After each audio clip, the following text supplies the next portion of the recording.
Hi there, this is Flavor of Riverside. My name's Chef Robert Sevely, and today we're doing pizzas.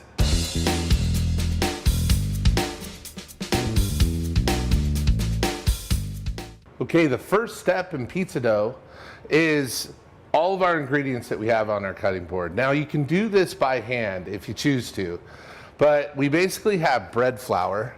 So bread flour, there's lots of different types of flour out there. Obviously this is a standard type of flour, but it's called bread flour because it has more gluten in it. So the bread flour has enabled us to make a better structured bread. And so that's what I have here. I also have some sugar, some salt, some yeast, and some olive oil, along with some hot water. So one of the first things that I want to do is, in the recipe, basically we have 1 cup of warm water or hot water. Really we want it right about body temperature. So, around like 90, just under 100 degrees, somewhere in there. And what I'm going to add is I'm going to add my dry yeast to the water. This is called blooming. So we can stir this in and we could start to dissolve the yeast into here, and that's going to begin to activate it. So next we're going to add the sugar right to the water along with the yeast, and the yeast is going to feed off of that sugar. And so it will start coming up. And in a lot of ways with the instant dry yeast or fast acting yeast, just dissolve it into your water and you're good to go. If you want to wait a little while for a reaction, or if you got an extra 10 or 15 minutes to have it start bubbling a little bit, all the better. But we're going to go ahead and we're going to get mixing this. Let's talk about mixers. Now, like I said, you can mix this by hand, but it's going to take a little while because you have to develop the glutens in the flour. And so it's really best to use a mixer. This is my own personal stand mixer. And so we have the bowl, we have the mixer, and then we have the dough hook. So the first thing we're going to add is our bloomed yeast along with our sugar. That all goes in, and I want to make sure I get all of it. Really important that I get all of it. Next, I'm going to add my olive oil. So that's basically 2 tablespoons of olive oil, extra virgin. Then I'm going to go ahead and add some salt. It's just a pinch of salt. Then we add our flour. So this is it's really like 2 3/4 cup of flour. So that's going to go in. And now we're going to go ahead and get this mixing. So I'm going to latch this down and I'm going to turn it to number 4 on my mixer. And that's just going to go for a while. I'm going to get myself cleaned up. We're going to be right back. We're going to show you the finished product of the dough. We're going to show you what a proof dough that I made yesterday after it sat through the whole night. We're going to watch this dough rise throughout the show here today, and you'll get a good concept of, what the dough is like and how it all comes together. We'll be right back.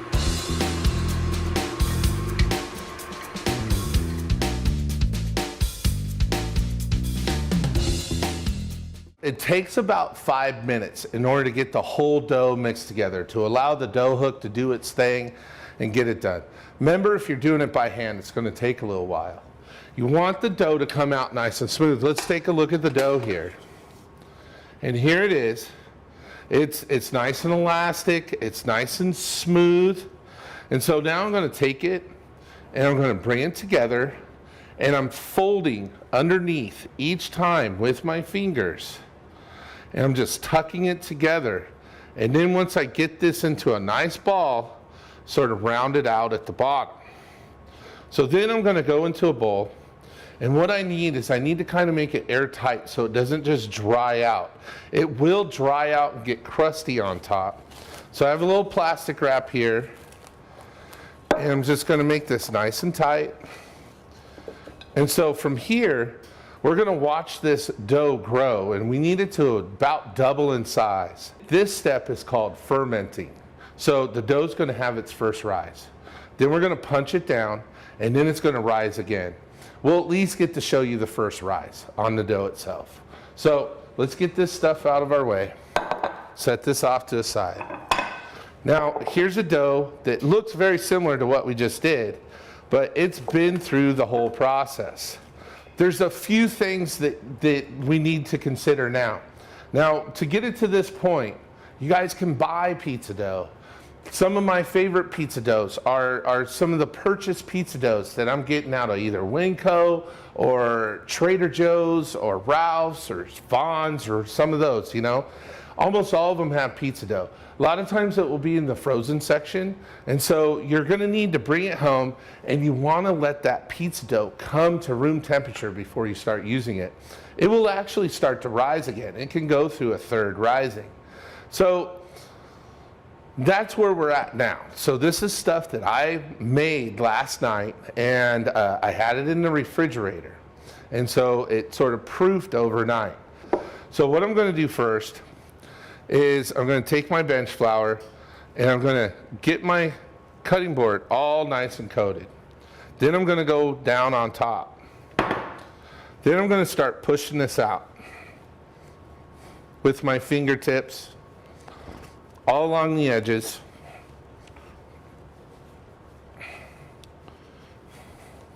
And then I'm going to get a rolling pin, okay?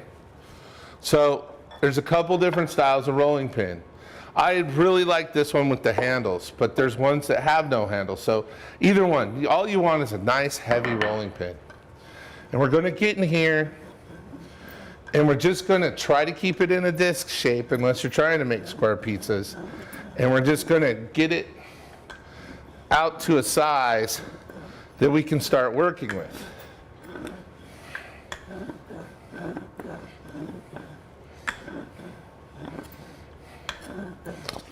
Okay, now I think we can start to pick it up. And what I'll do first is I'll go through and I'll start pulling the edges, and you'll watch this start getting bigger. Then I'm going to come up underneath here and I'm going to start pulling my knuckles out. Then we can start throwing it.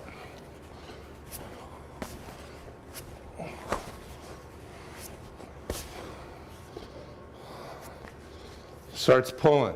So now we're going to get this kind of cleaned up, and we're going to get ready to start topping some pizzas. Okay? We'll be right back.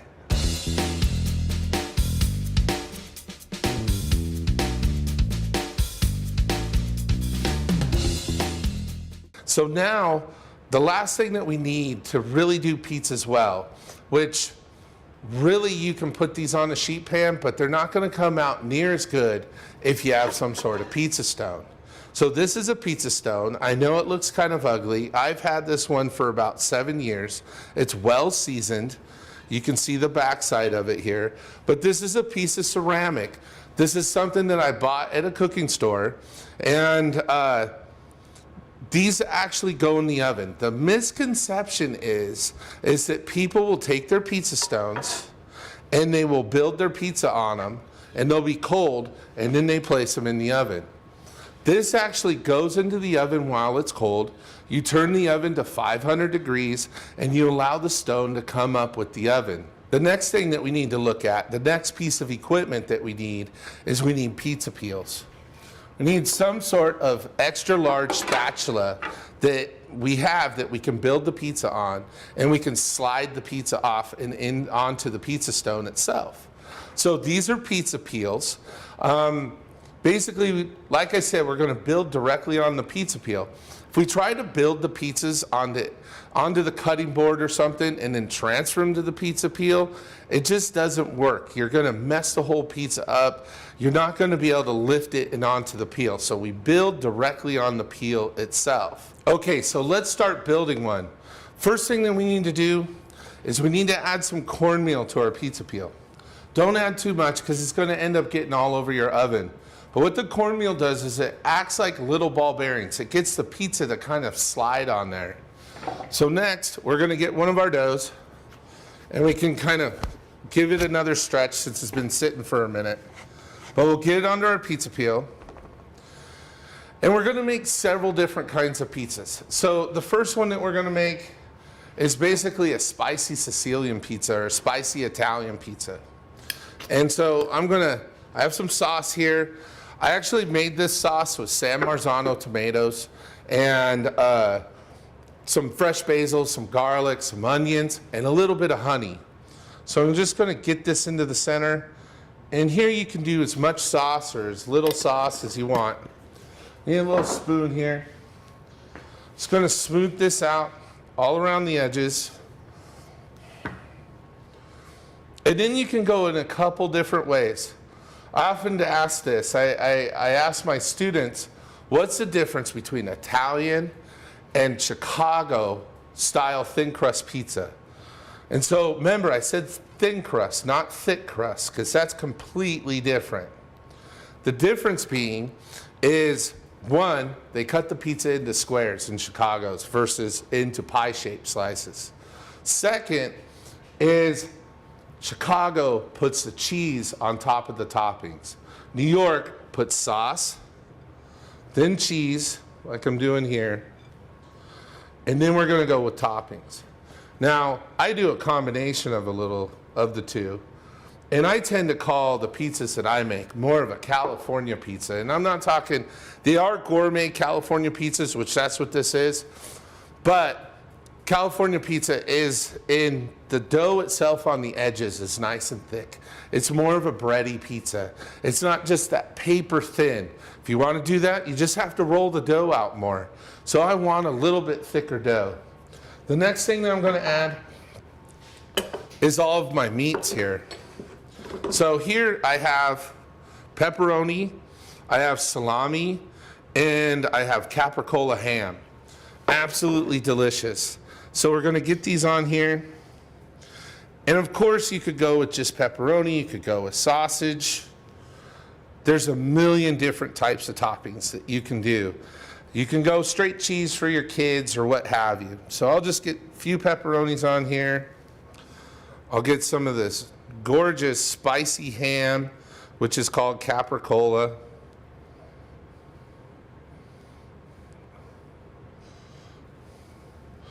So putting on the capricola.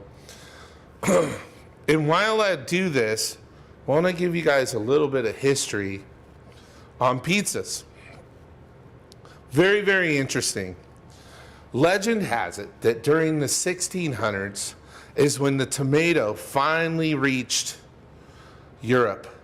And some people actually say, if you look it up, that it was Christopher Columbus that on one of his ventures to the New World brought the tomato back to Spain with him. Well, eventually that ended up down in Italy. All right, the next thing that I'm going to do is I'm going to hit it with a little bit of cheese on top as well. This is ready to go into the oven. So let's do the next one. Let's do a chicken pesto pizza. And we're going to bring this out. Going to make sure the dough's ready to go. I'm going to spread this out on here. I have a pesto that I made last night. I'm going to take this, I'm going to put a few lumps of it around the dough itself.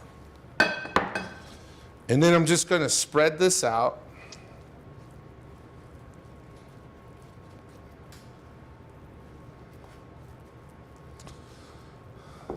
Nice and thick.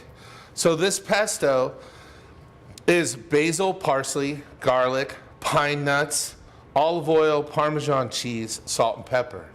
Now, if you're allergic to, you have some sort of nut allergy or somebody in your family has a nut allergy, you can either leave the pine nuts out and use some other type of nut. Cashews will work, macadamia nuts would work, peanuts would work for that matter. Any kind of nut would work. But if it's a true nut allergy to where they're allergic to all nuts, then just leave the nuts out altogether. Add a little bit of extra cheese to kind of tighten it up, and that will be fine. You probably won't even really notice. I'm gonna go ahead and I'm gonna add my cheese. I'm gonna go with a little lighter cheese on this one.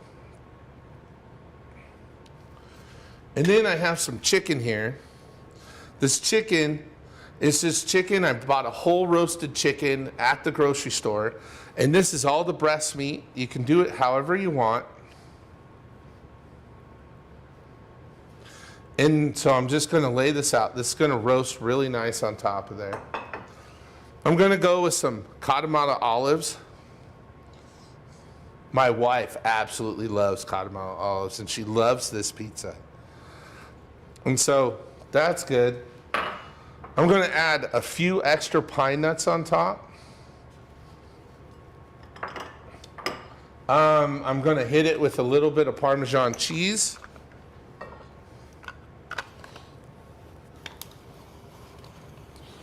Over the top of that. And then these two pizzas are ready to get into the oven. So let's get these bad boys in and we'll start eating some pizza. We'll be right back.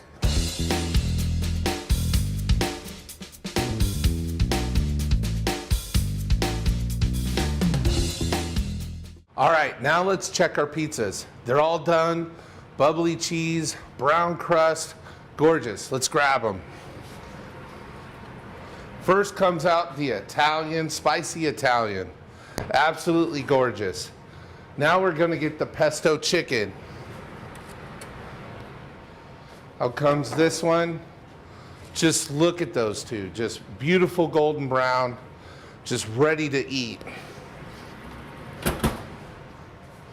All right, so now we wanna cut them. The best way is really to probably cut them straight onto your pizza peel. Then that way you can scoot them off and onto a pan. So I have a pizza cutter here. You want it fairly sharp. It's not sharp enough to cut me, but it needs to get down through the dough. And then we're gonna get it onto the pan. If I have my pizza pans here, if I cut directly on these, I'm gonna start to hurt them. I'm gonna start to actually put folds and creases into them. So I always cut on my wooden pizza peel itself. So I'll start with this, and I just go back and forth all the way across. And I cut it into quarters first, then into 8 pieces. Now I can take it and kind of slide it off and onto my pizza pan. So there's our first one. Beautiful. It's going to taste great. Now I'm going to slide this one onto my wooden pizza peel. And we're going to cut the chicken pesto. So we'll come across quarters and then into 8 pieces.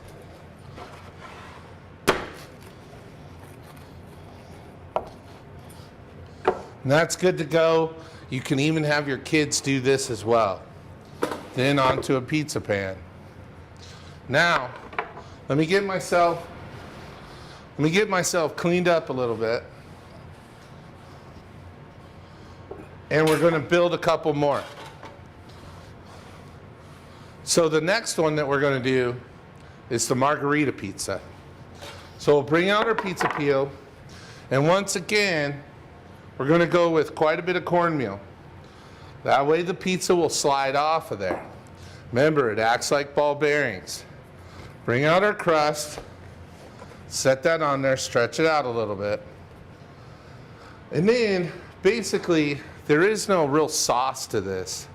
So we're going to start with fresh mozzarella, kind of all the way around the pizza. Couple in the center. Then we're going to go with fresh Roma tomatoes. We'll add those kind of in between. All the way around. A few on top. Might as well use them up. Then we have our fresh basil. And the fresh basil, you can either choose to put it on now or you can put it on later. I'm going to opt to put it on later because it will burn. Last couple things that we need is some fresh olive oil over the top, a little bit of salt, a little bit of pepper, And then let me just mention how we're gonna get these into the oven. The pizza's sliding on the pizza peel. You can see that. That's very important. Then I'm gonna go all the way back to the stone, and then I'm gonna lift, and I'm gonna touch the edge, and I'm gonna slide the pizza peel out from underneath it. If it's not really sliding, then you're gonna have a tough time and you need to kind of push it. But you know, the dough will stretch and your pieces will kind of get all over the place. So make sure you have plenty of cornmeal on the bottom. So all the way to the back of the pizza stone and then slide it off. So we'll go into the oven with this one.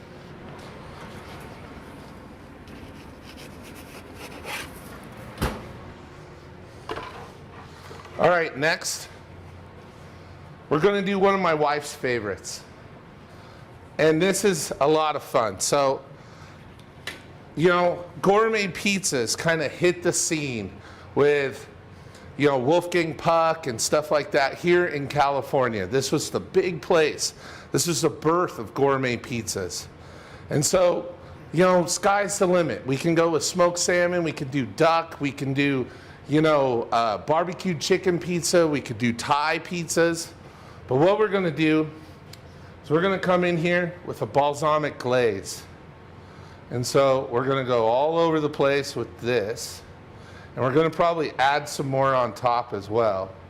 And all this is one bottle of balsamic vinegar that I reduced down to a syrup. It takes a little bit. Be careful, make sure it doesn't burn. That looks great. Then we're gonna go with some crumbled blue cheese. So kind of get the blue cheese all over the place. And I love blue cheese. And sweet and savory is kind of the name of the game of this. The balsamic is going to be on the sweet side. So now you have this very salty cheese that is the Gorgonzola blue cheese. Then, who doesn't love bacon? So we're gonna take some nice big bacon chunks. We're going to place these on here, just like so.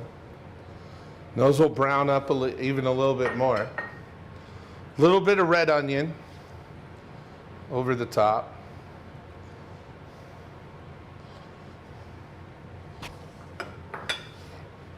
A little bit of fresh garlic.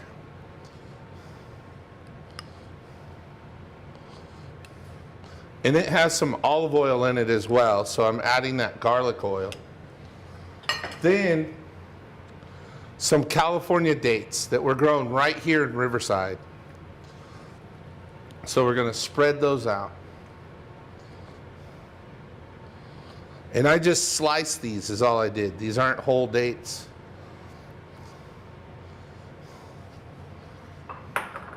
Then I'll hit it with a little bit of Parmesan all over the top.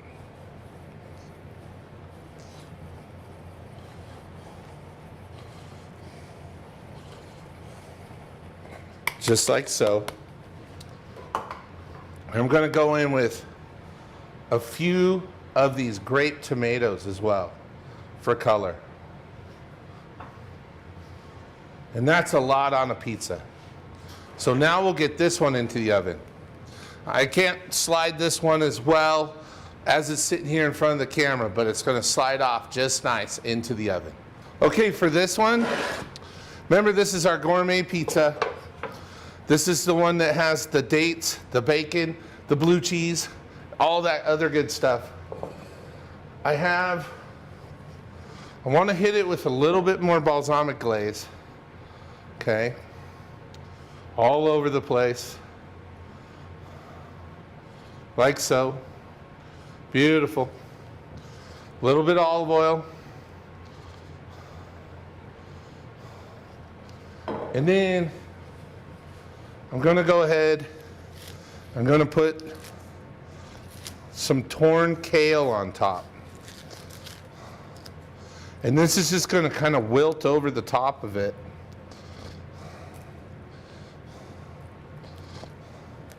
And this is baby kale. You can get this You know, you can buy kale at most of your grocery stores. It's one of those foods that's considered like the superfood right now that everybody's like going after. And so you just have that on. I'm going to hit it one more time. Get some of that glaze on top of the kale. Gives it a nice sweet flavor. Don't be shy with the balsamic glaze. And you can buy balsamic glaze in some of the health food stores and stuff like that as well. But that looks awesome. Let's cut it. I'll get the peel back underneath it.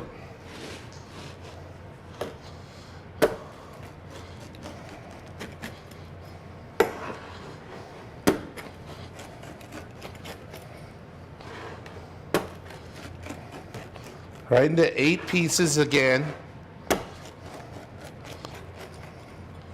All right. Slide it off and onto our pizza pan.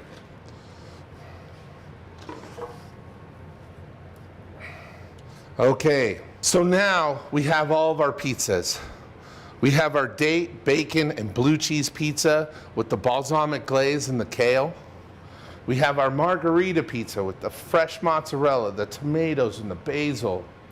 We have our chicken and our pesto with Guatemala olives. And we have our spicy Italian with the pepperoni and the salami and then the capricola ham. Just absolutely delicious. Just gourmet pizzas. We did this quick. We did this at home. We did it for cheap.